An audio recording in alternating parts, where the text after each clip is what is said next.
Ang malamig na hangin ng umaga ay tila humahalik sa aking balat, ngunit hindi nito kayang pawiin ang hapdi sa aking puso. Bawat paghinga ay mabigat, bawat hakbang papalayo sa bahay na ito ay tila pagputol sa isang bahagi ng aking pagkatao. Nakaupo ako sa likurang bahagi ng sasakyan, nakatanaw sa papalayo naming mansyon, isang pugad ng pangarap na ngayon ay naging kulungan ng aking mga luha. Ang mga salitang bumibigkas mula sa bibig ng aking biyenan, si Doña Elena, ay parang mga patalim na bumabaon sa aking sikmura. Baliw, maniac, hindi ka nararapat sa pangalan ng aming pamilya. Bawat salita ay puno ng pagkutya at kasinungalingan. Narinig ko ang paghikbi ni Alon, ang aking asawa, ang lalaking minahal ko ng lubusan. Ngunit ang kaniyang paghikbi ay walang halong pagtatanggol sa akin. Sa halip, tila isa itong pag-amin sa kaniyang kasalanan. Nakita ko ang kaniyang tingin na puno ng pagkakasala, ngunit hindi siya kumibo.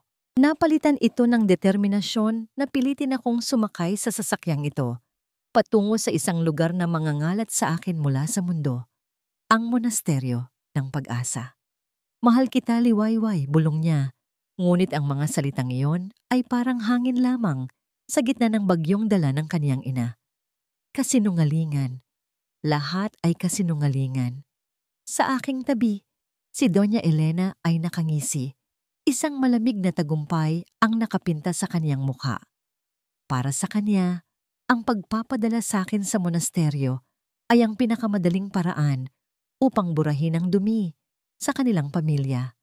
Ang babaeng naglakas loob na isumbong ang kanilang nag-iisang anak na lalaki, si Alon, sa kaniyang madilim na lihim. Ang pagtataksil, ang hirap na aking dinanas ay tila walang halaga sa kanila. Ang pag-ibig na aking inialay ay hindi sapat upang talunin ang kanilang yabang at kapangyarihan. Ang aking mga paratang ay binansagang mga katang-isip lamang ng isang babaeng nawawala sa katinuan. Nang huminto ang sasakyan sa tapat ng mataas na pader ng monasteryo ng pag-asa, napalunok ako. Ang katahimikan dito ay naiiba. Hindi ito ang kapayapaang hinahanap ko, kundi isang uri ng pagkakakulong. Ang mga madre na sumalubong sa akin ay may malumanay na mga ngiti, ngunit ang kanilang mga mata ay tila nakakakita ng lahat ng aking pinagdadaanan. Ang bawat hakbang papalapit sa pintuan ay mas mabigat kaysa sa nauna. Ang tunog ng mga paa ko sa graba ay tila musika ng pagluluksa. Nang nasa harap na ako ng malaking kahoy na pinto, lumingon ako pabalik.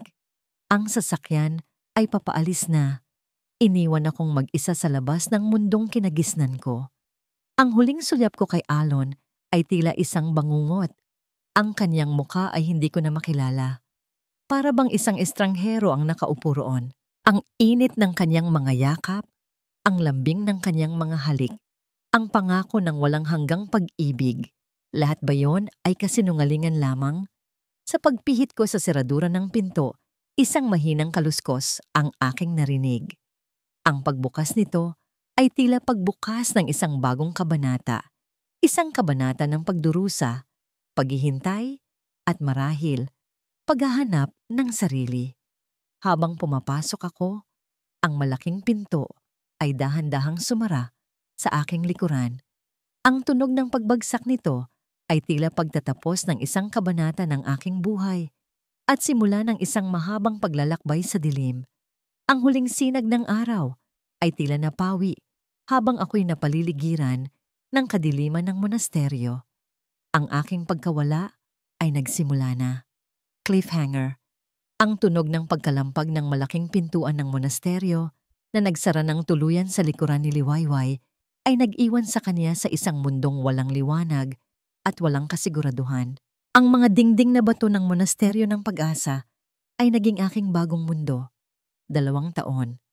2 taon ang lumipas mula nang ang pintong yon ay sumara sa aking likuran.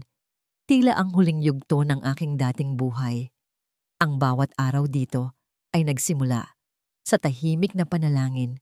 sa pagmumuni-muni sa ilalim ng malamig na simoy ng umaga na pumapasok sa mga bintanang may rehas. Sa una, ang katahimikan ay nakakabingi. Tila bawat sulok ay bumubulong ng mga kasinungalingang pinakawalan nila, Alon at Doña Elena. Ang mga alaala ng pagtataksil at pagpapahirap ay bumabalik-balik na parang masasamang panaginip. Ang hapdi ng pagkakakulong, hindi lamang sa pisikal na pader ng monasteryo, kundi pati na rin sa loob ng aking isipan, ay halos hindi ko na matiis. Ngunit habang lumilipas ang mga araw, ang katahimikan na dating nakakabingi ay unti-unting nagiging isang kanlungan. Dito, sa pagitan ng mga dasal at paglilinis ng mga bulaklak sa hardin, natagpuan ko ang isang uri ng kapayapaan. Isang kapayapaang hindi kayang sirain ng kahit anong panlabas na gulo. Ang aking mga luha ay unti-unting natuyo, napalitan ng isang kakaibang katatagan. Nakilala ko si Inay Diwa, isang madre na may mga matang puno ng kabutihan at pangunawa. Siya ang naging gabay ko sa mga panahong ako'y nalilito. Ang naging sandigan ko nang pakiramdam ko'y wala na akong malalapitan. Ang bawat pagsubok, liwayway. Sabi niya isang hapon habang kami nagdidilig ng mga rosas, ay isang pagkakataon upang patibayin ang ating kalooban. Ang mga sugat ay nagtuturo sa atin kung paano maghilom, at ang kadiliman ay nagpapakita sa atin ng tunay na halaga ng liwanag. Ang kaniyang mga salita ay tila gamot sa aking mga sugatang kaluluwa. Sa tulong niya, natutunan kong gamitin ang aking isipan hindi para sa paghihiganti, ngunit para sa pag-unawa. Ngunit habang lumalalim ang aking pag-unawa sa aking sarili, mas lumilinaw din sa aking isipan ang mga kasinungalingang naglagay sa akin dito. Ang mukha ni Alon, ang tawa ni Doña Elena, ang pagtataksil ni Sinag. Lahat sila ay hindi nawala sa aking alaala. Isang araw, habang naglilinis ako ng isang lumang silid-aklatan sa monasteryo, natagpuan ko ang isang smartphone na naiwan ng isang bisita. Ito ay hindi gumagana, ngunit meron itong charger. Sa paggabay ni Inay Diwa at sa aking lihim na determinasyon, nagawa kong paganahin ito. Nagsimula akong magsaliksik tungkol sa mundo sa labas. Ang mundo na kinuha sa akin. Natuklasan ko ang social media, ang mga plataporma, kung saan ang mga tinig, kahit ang mga tila mahihina, ay maaaring marinig. Ang TikTok. Ang aplikasyon na yon ay tila nagbigay sa akin ng bagong layunin. Isang paraan upang makipag-usap muli, hindi sa kanila, kundi sa mundo. Isang paraan upang ibalik ang aking tinig na kanilang pinilit na patigilin. Sa aking mga lihim na pag-aaral, nalaman ko ang mga pagbabago sa lipunan, ang kapangyarihan ng internet, at kung paano ang isang simpleng video ay maaaring magbago ng pananaw ng marami. Nagsimula akong magplano. Hindi ito magiging simpleng pagbabalik. Ito ay magiging isang pagbabalik na hindi nila malilimutan. Ito ay magiging isang pagbabalik na magpapakita sa kanila na ang babaeng kanilang inakala nilang nasira ay mas malakas pa kaysa dati. Ang aking puso, na dating puno ng sakit, ay unti-unting napuno ng isang bagong uri ng init. Ang init ng pag-asa at ang malamig na determinasyon na makamit ang katarungan. Isang gabi, habang nakaupo ako sa aking maliit na silid, hawak ang smartphone, tinitingnan ang logo ng TikTok, isang kakaibang ngiti ang sumilay sa aking mga labi. Ang dating liwayway na tinapakan at siniraan ay hindi na yon. Ang pagdurusa ay nagbigay sa akin ng bagong pananaw, ng bagong lakas. Ang mga pader na ito ay nagsilbing kulungan, ngunit gayon din, naging tagpuan din ito ng aking muling pagsilang.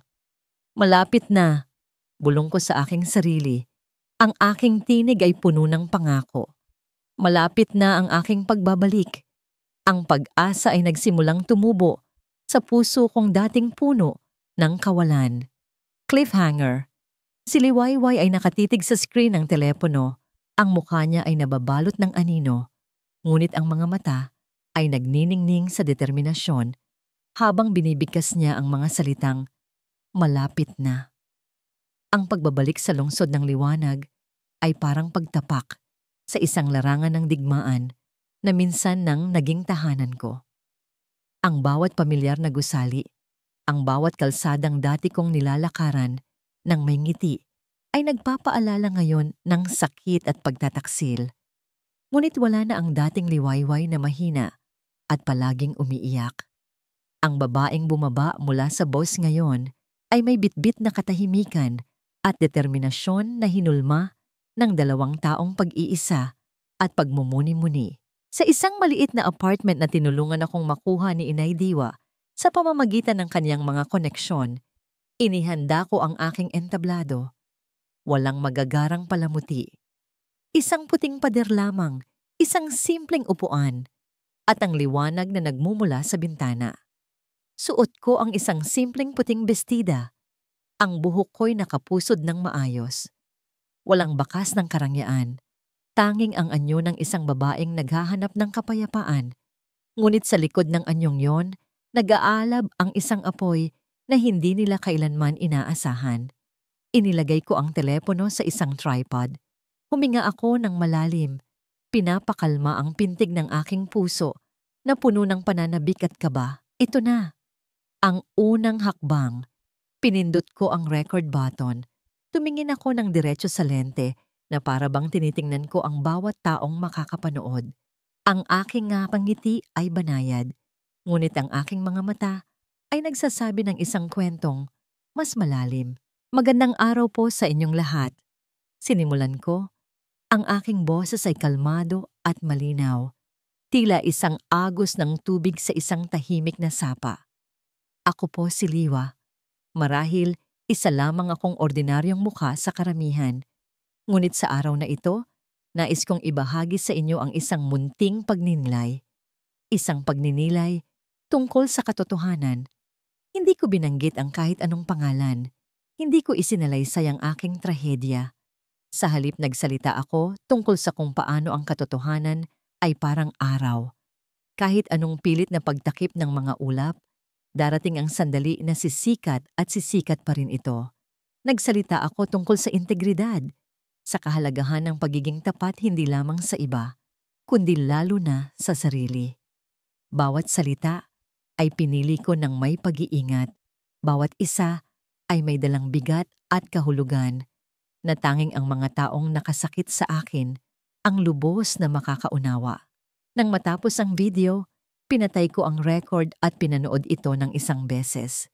Simple, tapat, at mapanganib. In-upload ko ito sa TikTok gamit ang pangalang Sermonera Influencer. At pagkatapos, naghintay ako. Hindi ko inasahan ang bilis ng mga pangyayari. Sa loob lamang ng ilang oras, ang video ay nag-viral. Libo-libo ang views, daan-daan ang komento. Sino po kayo, ate? Ang ganda ng boses nyo. Nakakakalma. Wow, ang lalim ng mga salita. Parang may pinagdadaanan si ate, pero ang tapang niya.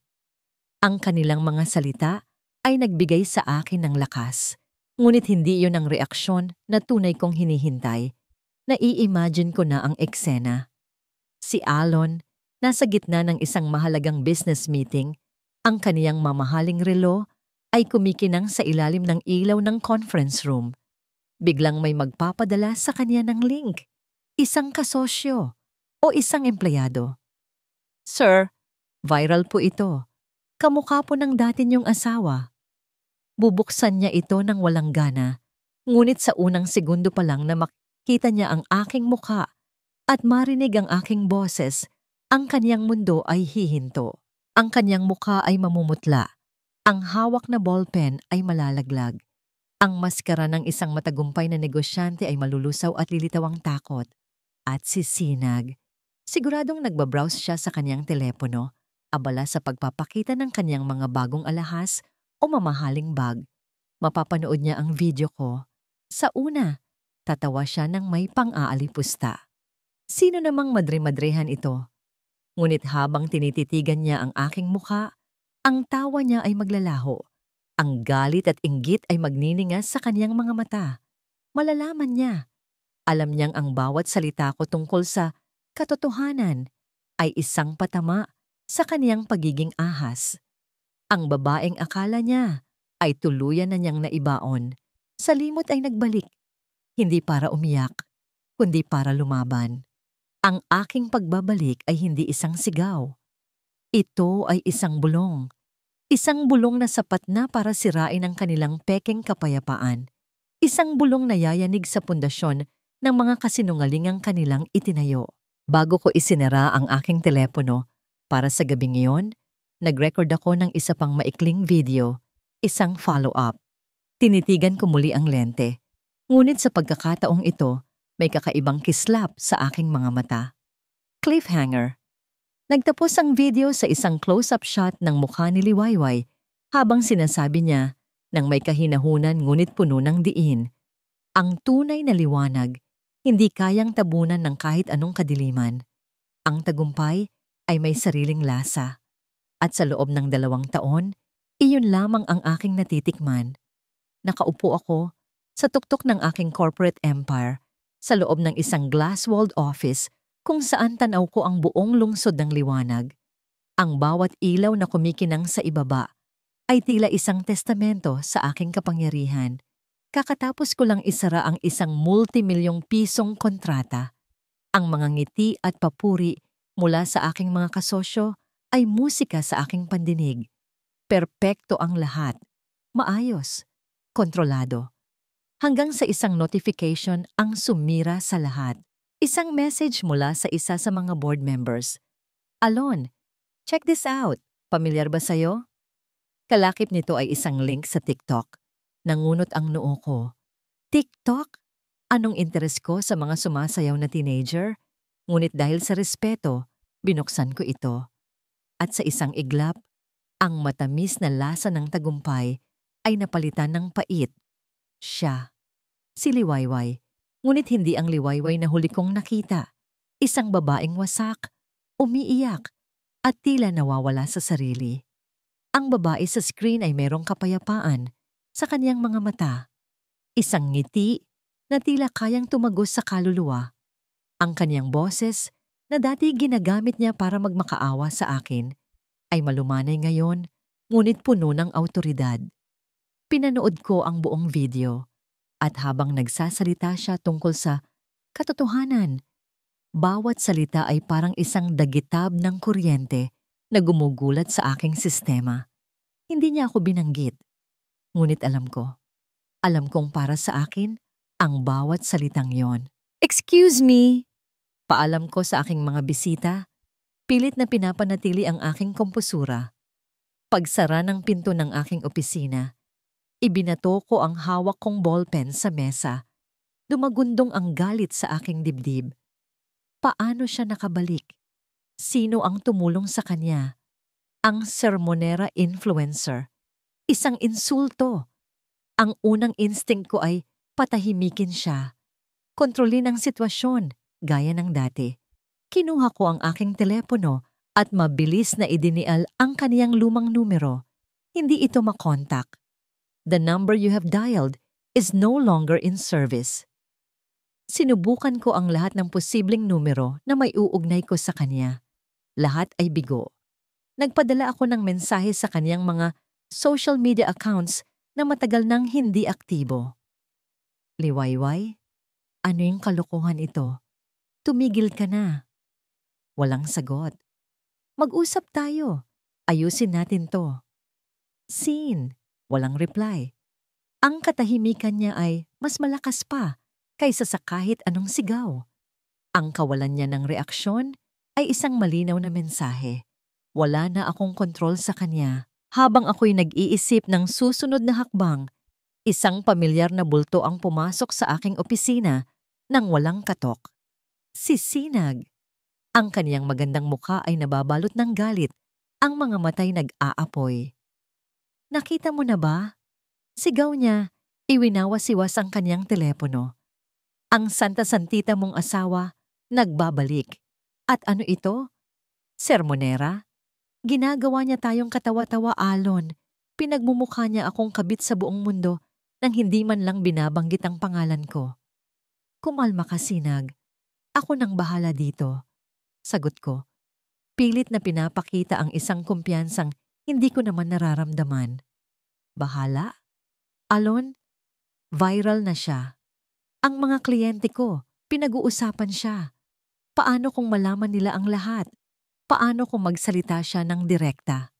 Ang mga tanong ni Sinag ay ang mismong mga tanong na gumugulo sa aking isipan. Ang reputasyon na iningatan ko, ang imahe na binuo ko, ay maaaring gumuho dahil sa mga sermon ng isang babaeng akala ko ay tuluyan ko nang naipatapon. Biglang nag-vibrate ang telepono ko.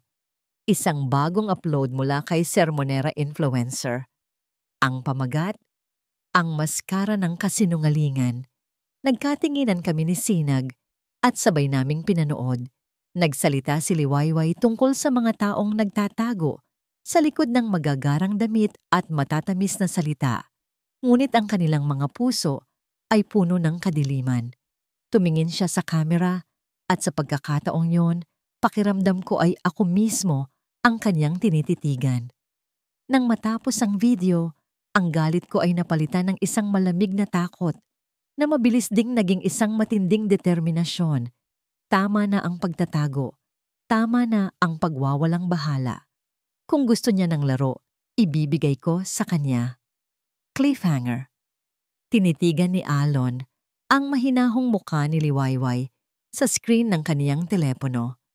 Nagngangalit ang kaniyang mga panga habang bumubulong sa sarili. Hindi mo ako kilala, Liwayway. Hindi mo alam kung sino ang nilalaro mo.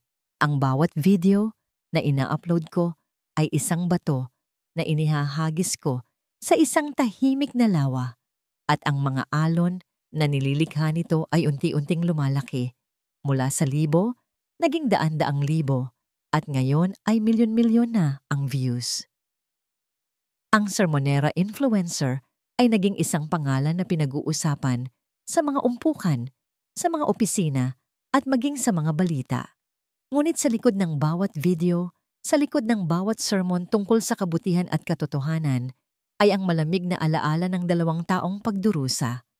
Hindi ko kailanman kinalimutan. Ang aking routine ay simple. Panalangin sa umaga, pag-aaral, pag-record ng video, at pagbabasa ng mga komento mula sa mga taong nagsasabing binago ko ang kanilang buhay. Ang kanilang mga kwento ang nagbibigay sa akin ng lakas. Ngunit alam kong ang katahimikan bago ang bagyo ay hindi magtatagal. Alam kong kikilos si Alon. At hindi nga ako nagkamali. Isang hapon, habang ako'y naglalakad sa labas ng aking apartment building para bumili ng kape, isang pamilyar na itim na sedan ang huminto sa aking harapan. Bumukas ang bintana at ang mukha ni Alon, mas matanda, mas pagod. Ngunit meron pa ring parehong kayabangan ang tumambad sa akin. Liwayway, sabi niya. Ang kaniyang boses ay pilit na pinapakalma. Sumakay ka, mag-usap tayo. Ang puso ko'y nagsimulang kumabog ng mabilis, isang halo ng takot at galit. Ngunit ang 2 taon sa monasteryo ay nagturo sa akin ng kontrol. Tinitigan ko siya nang walang emosyon. Wala tayong dapat pag-usapan, Alon. Please, pagmamakaawa niya. Isang salitang hindi ko kailanman narinig mula sa kanya. 5 minuto lang para sa pinagsamahan natin. Ang pinagsamahan natin. Ang mga salitang yon ay parang lason. Ngunit may isang bahagi sa akin na gustong makita kung hanggang saan ang kaniyang kayang gawin. Sumang-ayon ako, ngunit sa isang kondisyon. Sa isang pampublikong lugar. Nagkita kami sa Kapehan Tala, isang maliit na coffee shop na malayo sa karangyaan ng dati naming buhay. Umupo kami sa isang sulok, ang tensyon sa pagitan namin ay mas makapal pa kaysa sa amoy ng kapeng barako. Mukha kang maayos, panimula niya, pilit nang ngumingiti. Dahil maayos ako, simpleng sagot ko, nawala ang kanyang ngiti, naging seryoso ang kanyang mukha. Liwayway, ano ba talaga ang gusto mo? Itong pagpapapansin sa social media. Anong mapapala mo rito? Tumingin ako sa labas ng bintana. sa mga taong naglalakad. Katarungan, kapayapaan. Tumawa siya ng mapakla. Katarungan? Sa tingin mo ba makukuha mo yan sa TikTok? Liwayway, nakakasira ka na. Nakakasira ka sa negosyo, sa pangalan ng pamilya. Sa akin. Ikaw ang sumira sa lahat, Alon, hindi ako. Nakita ko ang pagkainis sa kanyang mga mata. Huminga siya ng malalim at pagkatapos ay inilapag niya ang isang itim na leather briefcase sa ibabaw ng mesa. Binuksan niya ito. Sa loob, nakasalansan ang mga bundle ng tig-1,000 piso. Sa tabi nito, may mga dokumento, mga titulo ng lupa, mga stock certificate. Ito, sabi niya, ang kanyang boses ay bumaba. Tila isang ahas na nanunukso. Lahat ng ito, sa'yo. Isang malinis na simula. Isang bagong buhay. Kalimutan mo na ang lahat. Burahin mo ang account mo. Itigil mo na ang mga video. Manahimik ka na. At hindi mo na kami muling makikita. Ito ang alok na hindi mo matatanggihan. Tinitigan ko ang pera. Tinitigan ko ang mga papeles.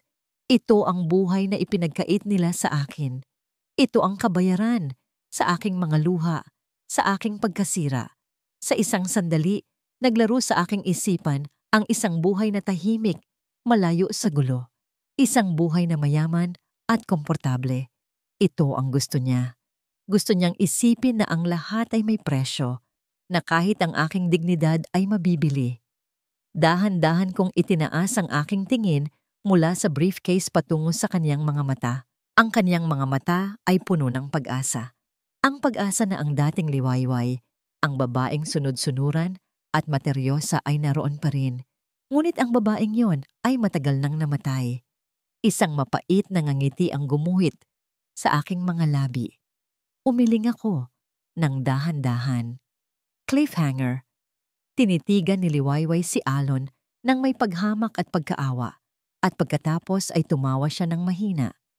Isang tawang puno ng pait. Alon, sabi ko, ang aking boses ay kalmado ngunit matalas. Ang tingin mo ba sa akin ay ganun pa rin kahina? Ang tingin mo ba sa pera ang habol ko? Ang tawa kong yon, isang tawang mapait at puno ng pang-uuyam, ay umalingaw-ngaw sa loob ng kapehan tala. Nakita ko ang pagbabago sa mukha ni Alon. Ang kaniyang kumpiyansa ay biglang naglaho, napalitan ng pagkalito, at pagkatapos ay nanggalit. Ang lalaking sanay na nakukuha ang lahat ng gusto niya ay hindi makapaniwala sa kaniyang narinig. Anong sinabi mo? Nanggigigil niyang tanong. Ang sabi ko, Alon, dahan-dahan kong sagot, tinititigan siya ng diretso sa mga mata. Hindi nabibili ang aking katahimikan, lalo na ng perang ninakaw mo mula sa akin. Tumayo ako. Hindi na hinintay ang kanyang sagot. Habang naglalakad ako palabas ng coffee shop, ramdam ko ang kanyang mga matang nakatitig sa aking likuran, mga matang nagbabaga sa galit. Ngunit sa kauna-unahang pagkakataon, sa loob ng napakatagal na panahon, wala na akong naramdamang takot. Tanging determinasyon. Ang pagtatagpo naming iyon ay hindi nagpahina sa akin. Pagkus, ito ang nagsilbing gatong sa apoy na matagal ko nang pinapaliyab. Binigyan niya ako ng sandata na hindi niya namamalayan. Pagka-uwi ko sa aking apartment, hindi ako nag-aksaya ng panahon. Inihanda ko ang aking simpleng studio, ang puting pader, ang tripod, ang telepono. Ngunit sa pagkakataong ito, hindi ito isang pre-recorded na video. Pinindot ko ang Go Live button. Agad na pumasok ang libo-libong manonood. Ang mga komento ay bumuhos na parang ulan. Nginitian ko sila.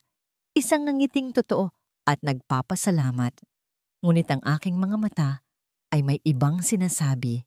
Isang kwento na malapit ng mabunyag. Magandang gabi po.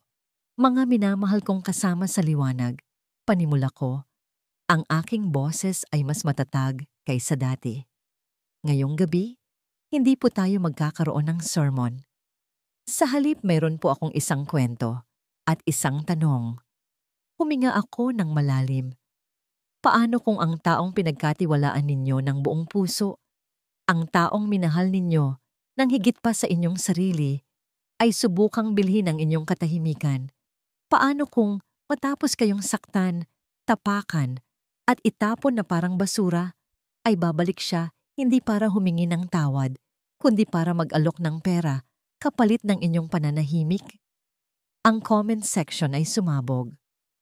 Sino po yan, Ate Liwa? Nararamdaman ko po ang galit nyo. Huwag po kayong papayag. Nagpatuloy ako. Kaninang hapon lamang po hinarap ako ng anino ng aking nakaraan. Inalok ako ng isang maletang puno ng pera. Mga titulo. Kayamanan. Ang tanging kapalit. Ang aking boses. Ang aking katotohanan. Gusto niyang burahin ko ang account na ito at kalimutan ang lahat. Natahimik ang lahat. Ang tanging maririnig ay ang aking paghinga. At pagkatapos, itinaas ko ang aking kamay. May hawak akong isang piraso ng papel, isang maliit na katuping papel. Akala niya, ang pera niya ang kanyang pinakamalakas na sandata. Sabi ko, ang aking boses ay nagsimulang manginig, hindi sa takot, kundi sa nagpipigil na galit. Ngunit sa kanyang pagmamadali at kayabangan, mayroon siyang naiwan sa mesa. Ibinuka ko ang papel at itinapat ito sa kamera. Hindi ito malinaw sa simula, ngunit dahan-dahan kong itinutok ang lente. Ito ay isang reseta. Isang reseta mula sa isang kilalang psychiatrist na may petsang 1 linggo bago ako ipinasok sa monasteryo. Nakasulat dito ang pangalan ko, Liwayway Reyes. At sa ibaba, may rekomendasyon para sa immediate institutionalization due to severe paranoia and psychological instability. Ang pirma sa ibaba, sa ilalim ng requesting party, ay malinaw at pamilyar. Alon Mendez. Ito po, sabi ko, habang ang mga luha ay nagsimulang mamuo sa aking mga mata. Hindi na luha ng pighati, kundi luha ng tagumpay. Ito po ang katibayan. Katibayan na ang pagtawag sa aking baliw ay hindi isang aksidente. Ito ay isang plano. Isang masusing plano para alisin ako sa eksena, para makuha niya ang lahat at para malaya niyang makasama ang kaniyang kabit. Inalok niya ako ng pera para manahimik, ngunit ang iniwan niya ay ang ebidensya ng kaniyang pinakamalaking kasalanan. Ang buong internet ay tila sumabog. Ang live stream ay nag-crash dahil sa dami ng viewers. Ngunit bago pa ito maputol, ibinigay ko ang aking huling mensahe. Nakatingin ng diretso sa kamera. Alam na alam kong nanonood siya. Ang kanyang mundo ay gumuho na sa paligid niya. Cliffhanger. Ang karma ay parang boomerang, Alon. Sabi ko, ang aking boses ay isang malamig na bulong na puno ng pangako. Babalik at babalik ito sa iyo. Ang pag-crash ng livestream ni Liwayway ay parang pagsabog ng isang bomba sa gitna ng aking perpektong mundo. Ang aking telepono ay hindi tumigil sa pag-ring at pag-vibrate. Mga tawag mula sa mga business partners na nagtatanong, mga mensahe mula sa mga abogadong nag-aalala, at ang pinakamasaklap sa lahat, ang tawag mula sa aking ina, si Doña Elena. Ang kaniyang boses ay kasing lamig ng yelo. Anong nangyayari, Alon? Ang pangalan ng pamilya natin ay nasa lahat ng social media. Pinagpipiestahan tayo na parang mga aso. Ang bawat salita niya ay isang sampal. Ang eskandalo ay hindi na lamang tungkol sa akin. Nadadamay na ang buong pamilya. Ang pundasyon na itinayo ng aming mga ninuno ay nayayanig dahil sa isang babaeng akala ko ay wala ng kapangyarihan. Sa gitna ng kaguluhan, dumating si Sinag sa aking penthouse. Ang kanyang mukha ay basang-basa sa luha ng galit. Tanga ka! Tanga! Sigaw niya. Paulit-ulit na hinahampas ang aking dibdib. Bakit mo naman kasi dinala-dala ang reseta na yan? Ibinigay mo sa kanya ang ebidensya, Alon. Hinayaan ko lang siyang ilabas ang kaniyang galit. Dahil sa isang sulok ng aking isipan, alam kong tama siya.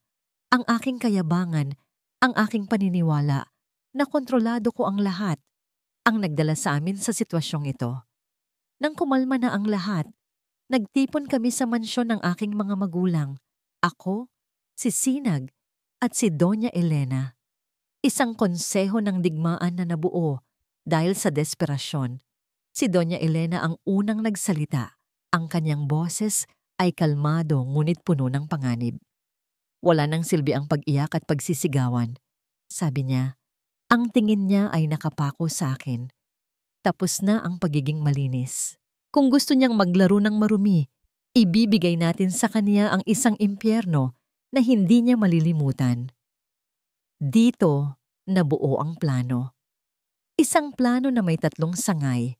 Bawat isa ay idinisenyo upang sirain si Liwayway mula sa lahat ng anggulo. Una, si Sinag ang mamamahala sa online warfare. Gagamitin niya ang kanyang mga koneksyon at pera upang magpakalat ng mga pekeng kwento. Mga bayarang trolls ang lilikha ng libu-libong account para siraan si Liwayway.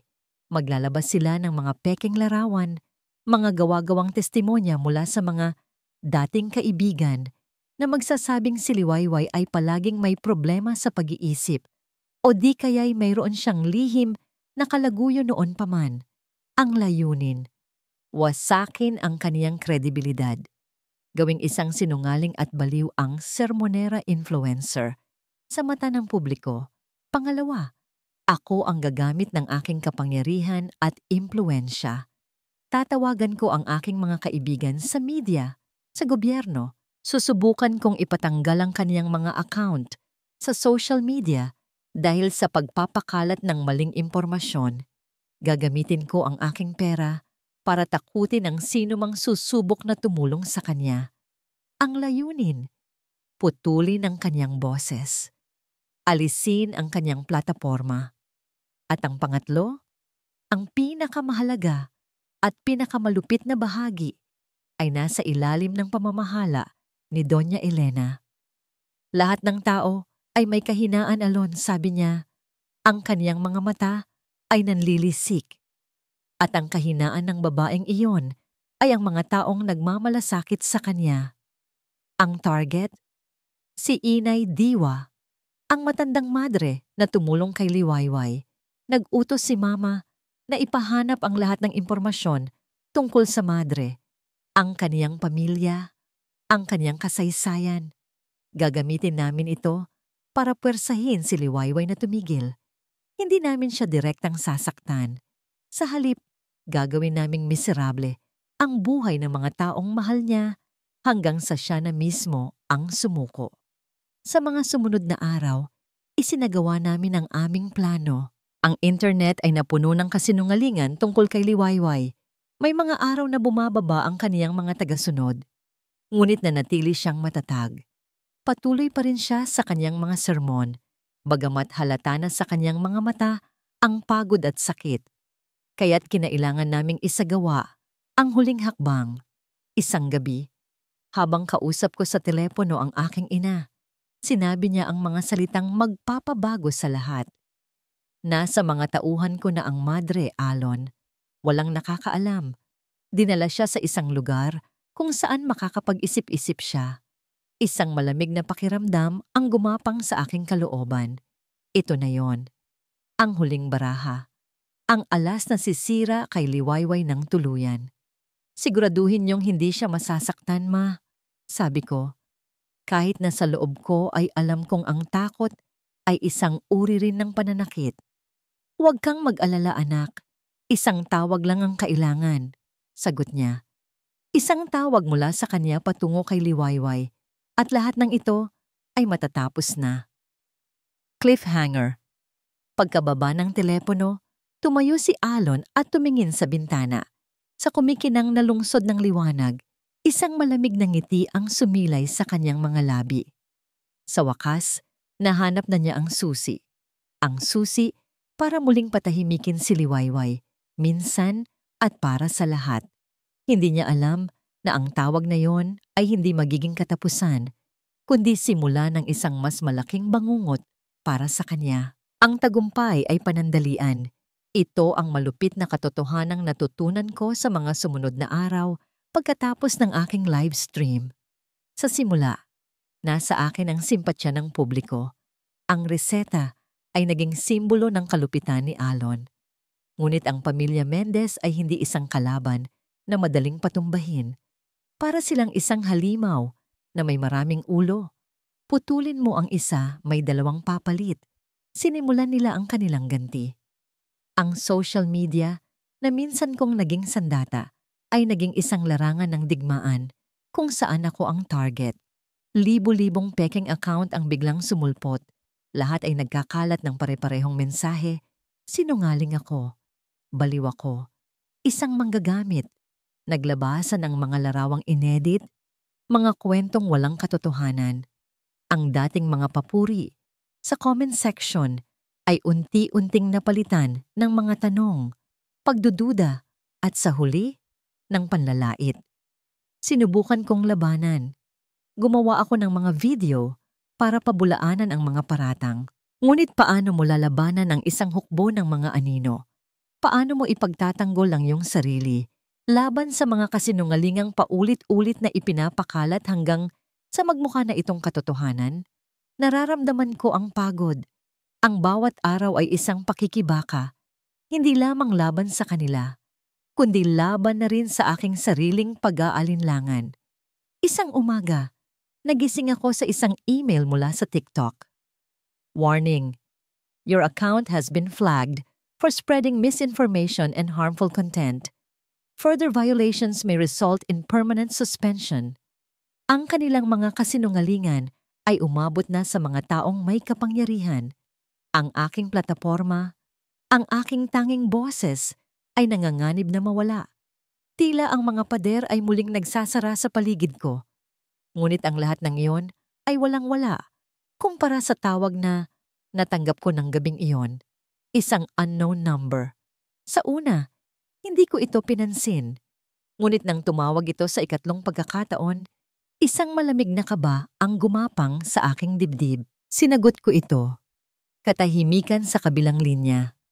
At pagkatapos, isang boses na kilalang kilala ko, ngunit puno ng takot at pagod.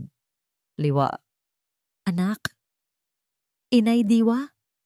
Napasigaw ako. Napatayo mula sa aking kinauupuan. Nasaan po kayo? Ayos lang po ba kayo? Ilang araw ko na po kayong tinatawagan. Narinig ko ang isang mahinang pag-iyak.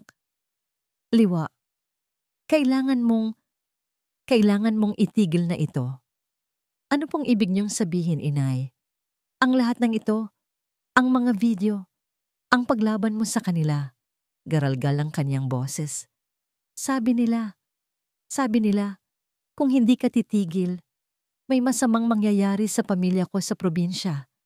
Liwa, anak, patawarin mo ako, pero natatakot ako para sa kanila. Biglang may umagaw sa telepono.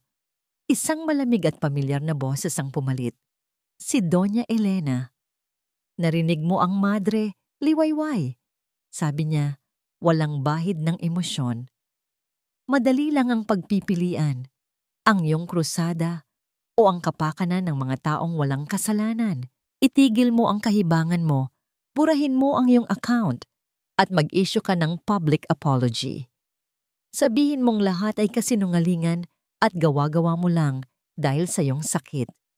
Gawin mo yan at makakauwi ang matandang ito ng ligtas. Huwag kang susubok tumawag ng pulis. Hindi mo kami kilala. Ang linya ay naputol. Nabitawan ko ang telepono. Bumagsak ito sa sahig na may malakas na kalabog. Ang aking mga tuhod ay nanghina. Napaluhod ako. Ang aking katawan ay nanginginig. Inay Diwa, ang mabait na madre na nagbigay sa akin ng pag-asa. Ang tanging taong dumamay sa akin nung ako'y nasa pinakamababang punto ng aking buhay. Ngayon, dahil sa akin, siya ay nasa panganib. Dahil sa aking paglaban, ang mga taong walang malay ay nadadamay. Ang lahat ng aking katapangan ay biglang naglaho. Ang lahat ng aking determinasyon ay gumuho. Anong silbi ng katarungan kung ito'y mabibili sa kapahamakan ng iba? Anong halaga ng pagwawagi kung ang kapalit nito ay ang kaligtasan ng taong itinuring ko ng pangalawang ina? Umupo ako sa sahig, sa gitna ng aking maliit na apartment.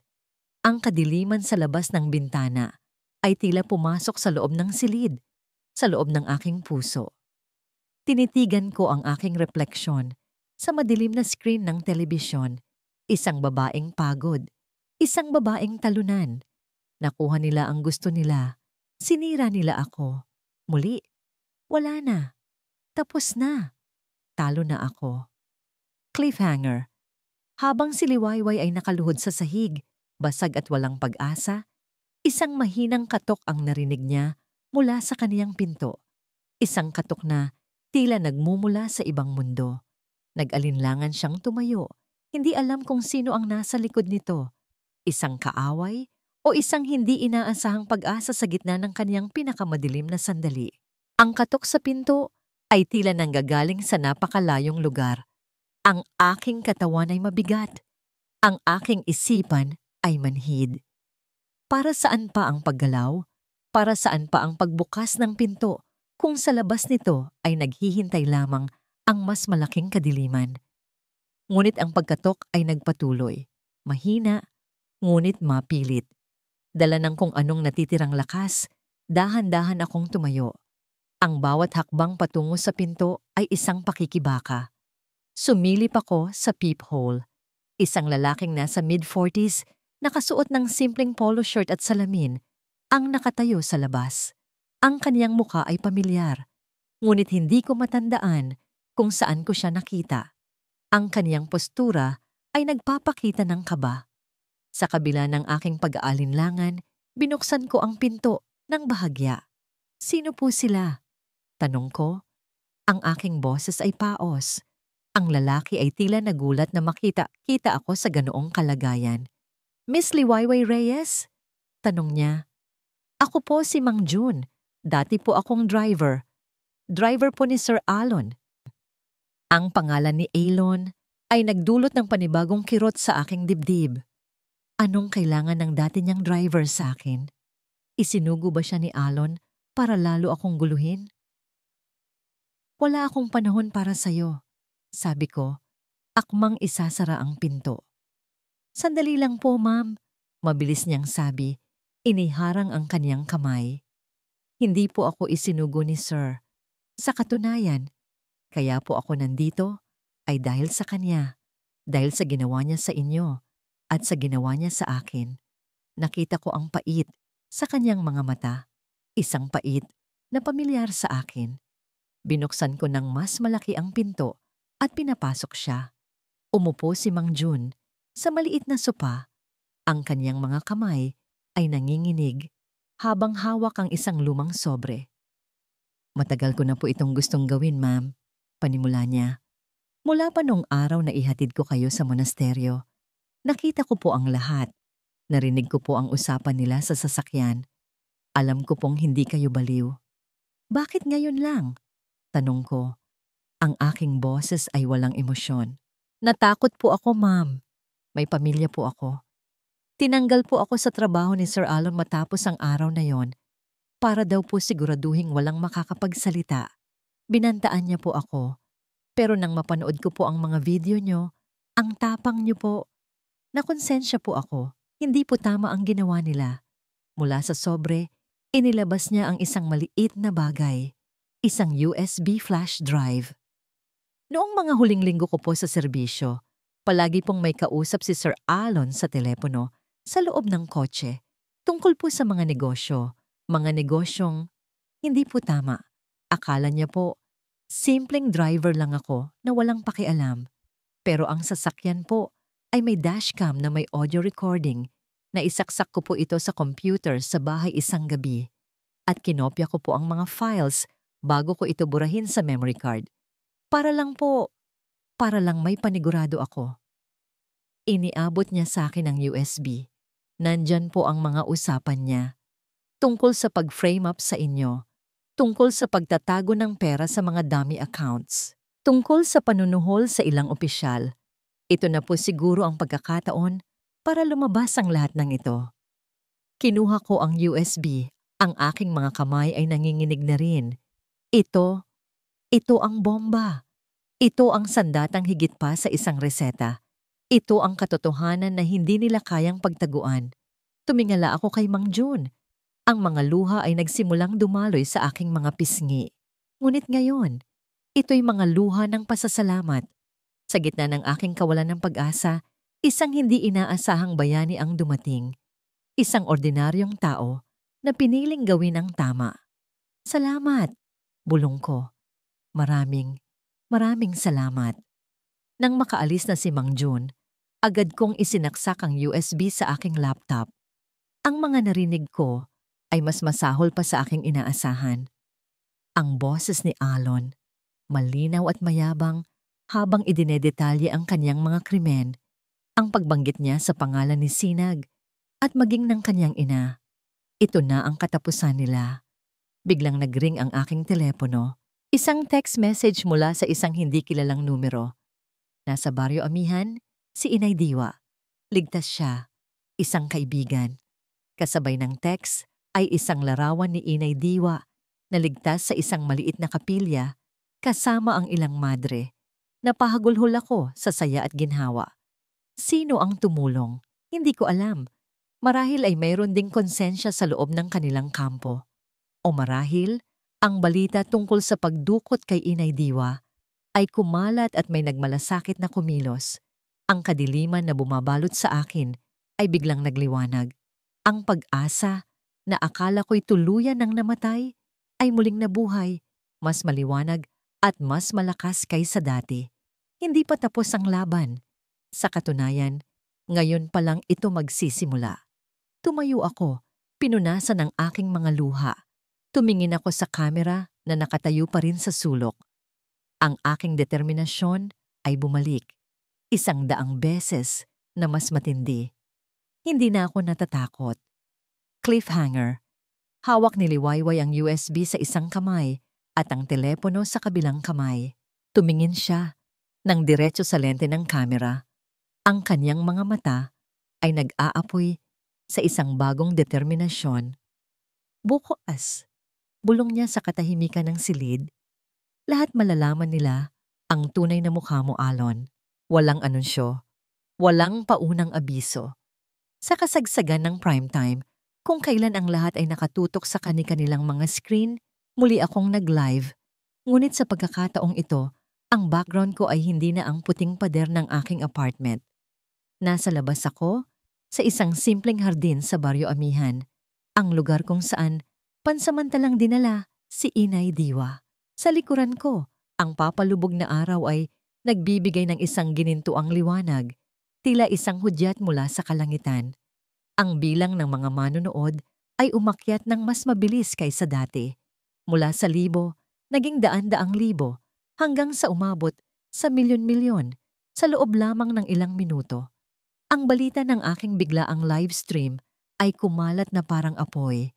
Alam kong nanonood sila. Si Alon, si Sinag, si Doña Elena at ang buong mundo. Huminga ako ng malalim. Ang kaba ay naroon pa rin, ngunit ito'y natatabunan na ng isang matinding kapayapaan at determinasyon. Magandang gabi po. Panimula ko. Ang aking boses ay kalmado ngunit may bigat. Marami po sa inyo ang nagduda. Marami ang nalito. Marami ang sumuko. At sa totoo lang po, muntik na rin akong sumuko. Nagsimula akong magkwento. Hindi na ito isang sermon na may mga talinghaga. Ito na ang aking kwento. Isinalaysay ng buong buo at walang takot. Isinalaysay ko ang gabi kung kailan ko natuklasan ang pagtataksil ni Alon.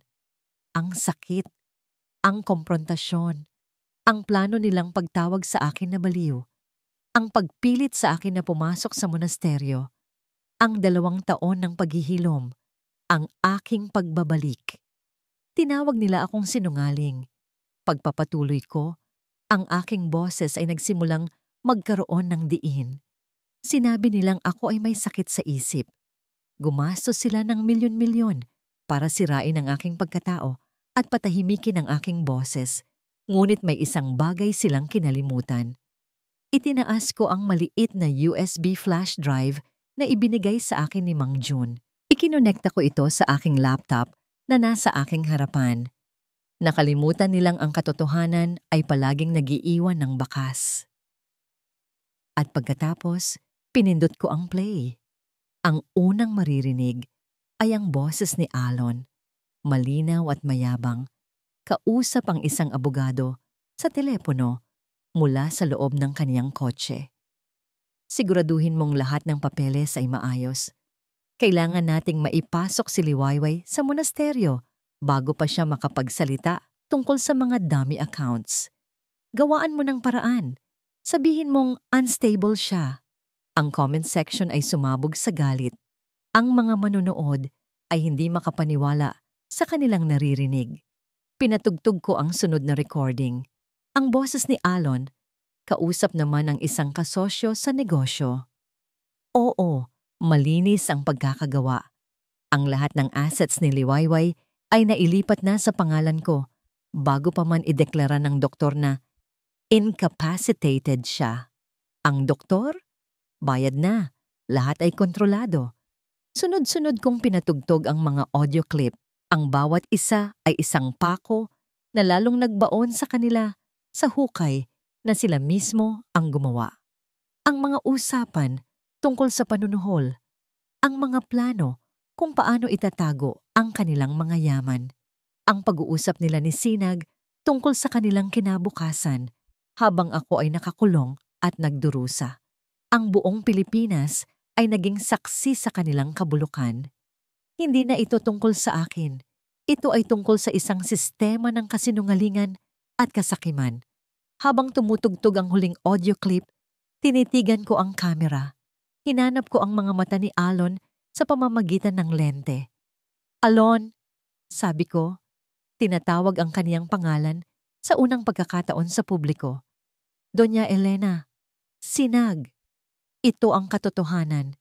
Ito ang inyong mga kasalanan na inyong sinubukang ibaon sa limot gamit ang pera at kapangyarihan. Ngunit ngayong gabi, ang buong mundo ang nakarinig. Inalis ko ang USB mula sa laptop. Ipinakita ko ito sa huling pagkakataon. Ibibigay ko po ito sa mga awtoridad bukas na bukas din. Hahayaan ko na ang batas ang humusga. Ang laban ko ay hindi sa korte ng batas, kundi sa korte ng katotohanan. At ngayong gabi, nanalo na ang katotohanan. Tumingin ako sa paligid, sa hardin na puno ng pag-asa. Sa likuran ng kamera, nakita ko si Inay Diwa.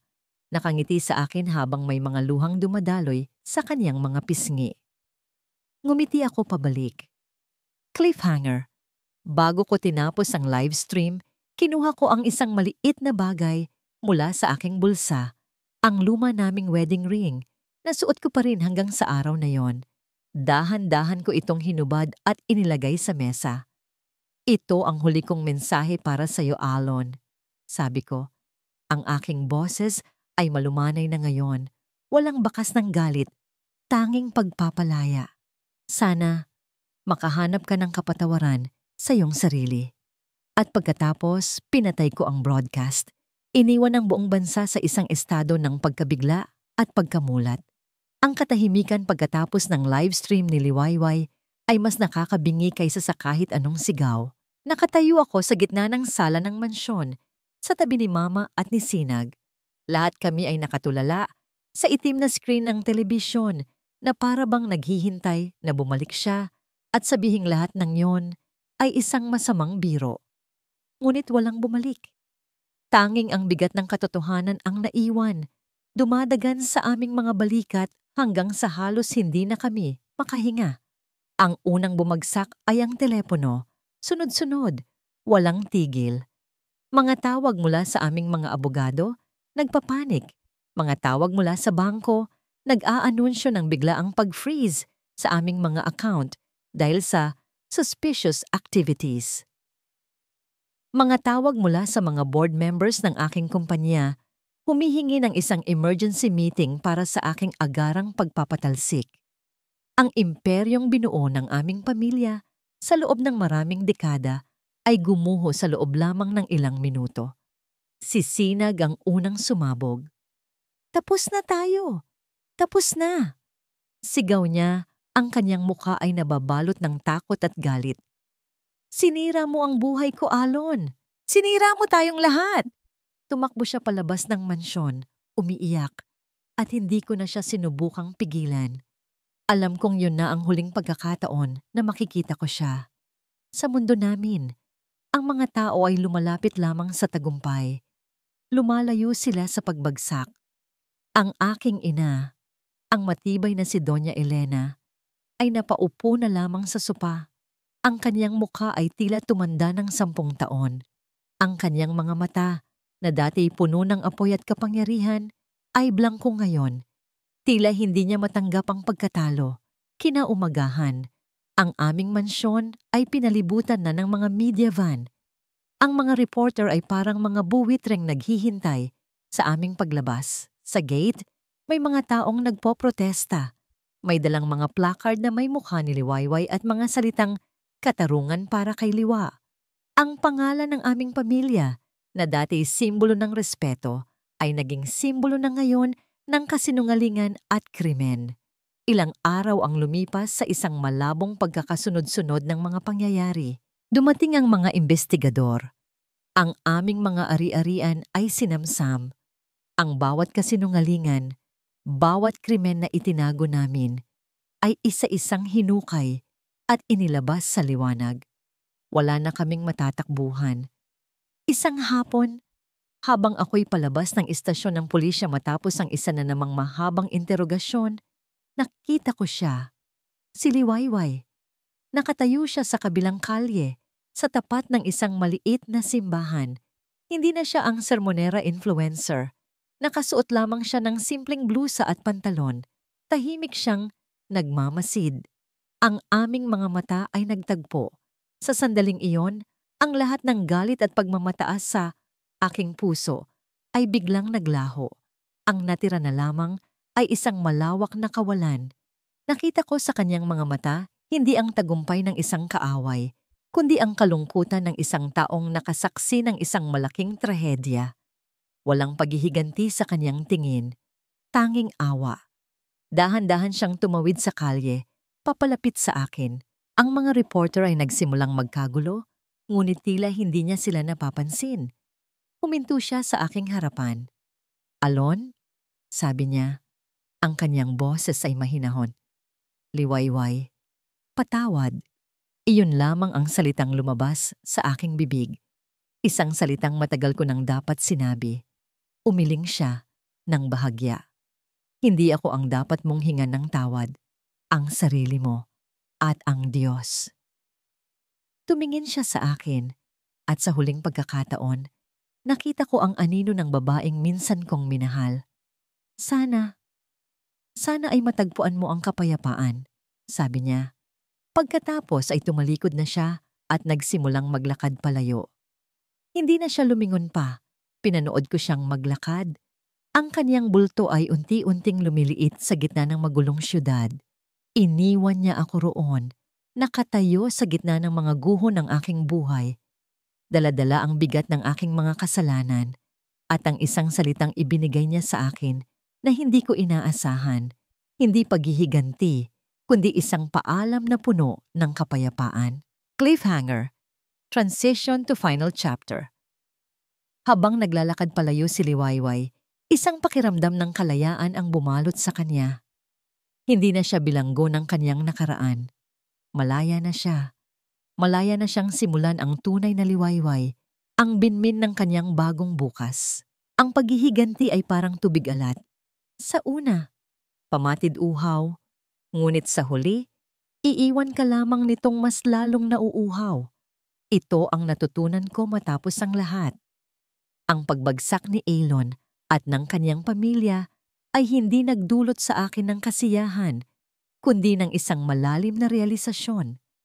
Ang tunay na tagumpay ay hindi ang paggupo ng iyong kaaway, kundi ang paghilom ng iyong sarili. Lumipas ang mga buwan. Ang kaso laban sa mga Mendez ay umusad. Nahatulan sila ayon sa batas. Ang kanilang mga pangalan ay unti-unting nawala sa mga balita. Naging isang paalala na lamang ng isang eskandalong yumanig sa bansa. Ngunit ang aking paglalakbay ay hindi nagtapos doon. Sa katunayan, doon pa lamang ito tunay na nagsimula. Ang pangalang sermonera influencer ay kumupas na rin, ngunit ang aking boses ay nanatili. Hindi na ako nagpo-post araw-araw. Sa halip, ginamit ko ang aking plataporma at ang impluensyang ipinagkaloob sa akin para sa mas makabuluhang mga bagay. Sa tulong ng mga donasyon mula sa mga taong naniwala sa akin at sa tulong na rin ni Inay Diwa, nagtayo kami ng isang foundation, ang Bahay Liwayway. Isang ligtas na kanlungan para sa mga babaeng biktima ng pang-aabuso, mga babaeng pinatahimik, tinapakan, at nawalan ng pag-asa, tulad ko noon. Ang bawat araw ko ngayon ay puno ng layunin. Hindi na ako nagsesermon sa harap ng kamera. Sa halip, nakikinig ako. Nakikinig ako sa mga kwento ng mga babaeng dumudulog sa amin, mga kwentong puno ng sakit, ngunit puno rin ng hindi masusukat na katatagan.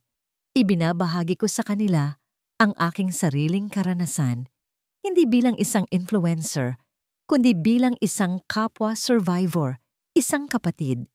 Isang hapon, habang abala ako sa pag-aayos ng mga dokumento sa aming maliit na opisina sa Bahay Liwayway, isang text message ang aking natanggap. Galing ito sa isa sa mga unang babaeng tinulungan namin. Ate Liwa, salamat po. Dahil sa inyo, nagkaroon po ako ng lakas na magsimulang muli. May trabaho na po ako ngayon. Masaya na po kami ng anak ko. Napangiti ako. Ang ganitong mga mensahe, ito ang tunay na tagumpay. Ito ang liwanag na mas maningning pa kaysa sa anumang spotlight ng social media. Paminsan-minsan, gumagawa pa rin ako ng mga video. Ngunit hindi na ito tungkol sa paghihiganti o pagbubunyag. Tungkol na ito sa pag-asa. Tungkol sa pagpapatawad, hindi para sa taong nakasakit sa iyo, kundi para sa iyong sarili. Tungkol sa paghahanap ng lakas sa gitna ng kahinaan. Ang aking mga tagasunod ay hindi na kasing dami ng dati, ngunit ang mga nanatili ay ang mga tunay na nakauunawa sa aking mensahe. Gabi na. Tumayo ako mula sa aking mesa at lumabas sa balkonahe ng Bahay Liwayway. Tanaw mula rito ang kumikinang na mga ilaw ng lungsod ng liwanag. Ang syudad na minsan nang naging saksi sa aking pagkadurog ay siya ring syudad na nakikita ngayon ang aking muling pagbangon. Huminga ako ng malalim, nilanghap ang malamig na hangin ng gabi. Wala na ang bigat sa aking dibdib, wala na ang galit. Ang natira na lamang ay isang malawak na kapayapaan at pasasalamat. Ang pangalan ko ay Liwayway. At sa wakas, matapos ang mahabang gabi ng aking buhay, natagpuan ko na ang aking sariling bukang liwayway. Hindi ito ang perpektong pagtatapos na tulad ng sa mga fairy tale. Ito ay isang bagay na mas maganda. Ito ay isang tunay na simula. Tumingin ako sa langit na puno ng mga bituin at sa kauna-unahang pagkakataon sa loob ng maraming taon. Ang ngiti sa aking mga labi ay umabot hanggang sa aking mga mata. At dito nagtatapos ang makulay at mapaghamong kwento ni Liwayway. Isang taos-pusong pasasalamat po sa inyong lahat, aming mga minamahal na tagapakinig, sa pagsama sa amin sa bawat kabanata ng kaniyang paglalakbay. Mula sa pinakamadilim na gabi ng kaniyang buhay hanggang sa pagsikat ng pinakamaliwanag na umaga, naramdaman namin ang inyong suporta at pakikiramay. Habang isinusulat namin ang kwentong ito, naging malapit sa aming puso si Liwayway. Ang kaniyang sakit ay naging sakit din namin, at ang kaniyang tagumpay ay naging tagumpay na rin nating lahat. Nais naming lumikha ng isang kwento na hindi lamang tungkol sa paghihiganti, kundi tungkol sa isang bagay na mas malalim.